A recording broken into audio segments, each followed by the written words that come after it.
નવરાત્રી બાદ હવે દિવાળી અને અન્ય તહેવારોને લઈને અરવલ્લી પોલીસે કડક ચેકિંગ શરૂ કર્યું છે।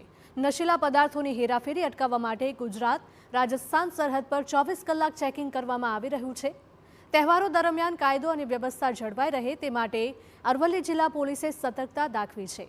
ગુજરાત રાજસ્થાન સરહદ પર આવેલી લગભગ 20 જેટલી ચેકપોસ્ટ પર પોલીસે રાઉન્ડ ધ ક્લોક ચેકિંગ શરૂ કર્યું છે।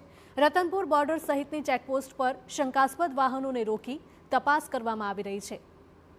એટલું જ નહીં, જિલ્લાના આંતરિક માર્ગો પર આવેલા ચેકપોઇન્ટ પર પણ સતત નાઇટ પેટ્રોલિંગ અને વાહન ચેકિંગ કરવામાં આવી રહ્યું છે।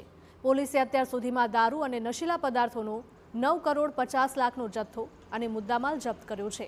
મહત્વનું છે કે દિવાળીને લઈને દારૂની હેરાફેરી અટકાવવા પોલીસે દરેક બોર્ડર વિસ્તાર અને હાઈવે પર સતર્કતા વધારી છે।